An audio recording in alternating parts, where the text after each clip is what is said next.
সমাজে প্রচলিত আছে কিছু কিছু মসজিদের মুসাল্লি ফাঁকা ফাঁকা হয়ে দাঁড়ায়, কিছু কিছু মসজিদের মুসাল্লি কাদের সাথে কাঁধ পায়ের সাথে পা মিলিয়ে দাঁড়ায়। বলেন তো আমরা কাকে মানবো? রাসূলকে মানবো না এতদিন যা করেছি সেটা মানবো?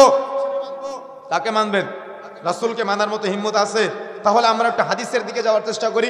রাসূলুল্লাহ সাল্লাল্লাহু আলাইহি সাল্লাম সম্পর্কে যে বর্ণনাগুলো এসেছে সহিহ বুখারী পর্ব 10 অধ্যায় 76 হাদিস নম্বর 625, সহিহ বুখারী পর্ব 10 অধ্যায় 77 হাদিস নম্বর 626, আন আনাস ইবনে মালিক আনিন নবী সাল্লাল্লাহু আলাইহি ওয়াসাল্লাম قال اقيموا صفوفكم فاني اراكم من اراء الظهر وكان احدنا يلزق منكبه بمنكب صاحبه وقدمه بقدمه। আনাস রাদিয়াল্লাহু তাআলা আনহু বলছেন, আমি রাসূলের সাথে সালাত আদায় করেছি। রাসূলুল্লাহ সাল্লাল্লাহু আলাইহি ওয়াসাল্লাম যখন সালাতে দাঁড়াতেন তখন বলতেন, তোমরা তোমাদের কাতারগুলোকে সোজা করে নাও, কেননা আমি আমার পেছন হতেও আমি তোমাদেরকে দেখতে পাই। আনাস রাদিয়াল্লাহু তাআলা আনহু বলছেন, আমরা যখন কাতারে দাঁড়াতাম তখন কাদের সাথে কাঁধ ও পায়ের সাথে পা মিলিয়ে দাঁড়াতাম। এটা হলো সাহাবায়ে কেরামের আমল, রাসূলুল্লাহ সাল্লাল্লাহু আলাইহি ওয়াসাল্লামের নির্দেশনা। এখন আসেন এ ব্যাপারে সবচেয়ে মর্যাদাপূর্ণ যে হাদিসটি বর্ণিত হয়েছে তাবারানী আওসাত 5797 নম্বর হাদিস। আল্লাহ রাসূল সাল্লাল্লাহু আলাইহি ওয়াসাল্লাম বলছেন, মান সাদ্দা ফুরুজাতান ফি সাফিন, যে ব্যক্তি কাতারের ফাঁক বন্ধ করে দাঁড়াবে, রাফাআল্লাহু বিহি দারাজাতান, মহান আল্লাহ তার মর্যাদা বাড়িয়ে দিবে, ওয়া বানাল্লাহু লাহু বাতান ফিল জান্নাহ, তার জন্য জান্নাতে ঘর নির্মাণ করা হবে। সুবহানাল্লাহ। কি বুঝলেন? কি বুঝলেন?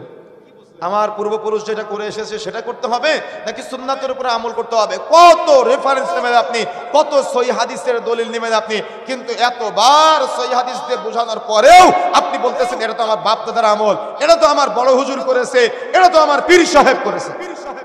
কি বলে কিনা? কথা বলতে হয়, বলে কিনা? অথচ রাসূলুল্লাহ সাল্লাল্লাহু আলাইহি ওয়াসাল্লাম বলছেন, তাবারানী আওসাত 5797 নম্বর হাদিস, আল্লাহ রাসূল বলছেন, মান সাদ্দা ফুরুজাতান ফি সাফিন, যে ব্যক্তি কাতারের ফাঁক বন্ধ করে দাঁড়াবে, রাফাআল্লাহু বিহি দারাজাতান, মহান আল্লাহ তার মর্যাদা বাড়িয়ে দিবে, ওয়া বানাল্লাহু লাহু বাতান ফিল জান্নাহ, তার জন্য জান্নাতি ঘর নির্মাণ করা হবে। যে ব্যক্তি কাতারের কাদের সাথে কাঁধ পায়ের সাথে পা মিলিয়ে দাঁড়াবে, শয়তান থেকে ওয়াসওয়াসা দিতে পারবে না। যদি ফাঁকা ফাঁকা হয়ে দাঁড়ান তাহলে শয়তান ওয়াসওয়াসা দিবে। কথা কি বুঝতে পেরেছেন? আমার কথা বুঝেন না মনে হয়। কথা বুঝতে হবে, ক্লিয়ার বুঝতে হবে। আচ্ছা, এই ছোট্ট একটা আমলের কারণে আল্লাহ রাসূল জান্নাতে ঘরের কথা কেন বলেছেন? কেন বলেছেন? এই ছোট্ট একটা আমলের কারণে এত বড় ফজিলত, এত বড় মর্যাদার কথা কেন রাসূলুল্লাহ সাল্লাল্লাহু আলাইহি ওয়াসাল্লাম বলেছেন? আপনি কি ব্যাখ্যা করেছেন? আপনি কি জানার চেষ্টা করেছেন? আচ্ছা, আমাদের সমাজে গাড়ির ড্রাইভার আর মালিকের মধ্যে পার্থক্য আছে না নাই? কথা বলতে হবে, আছে না নাই?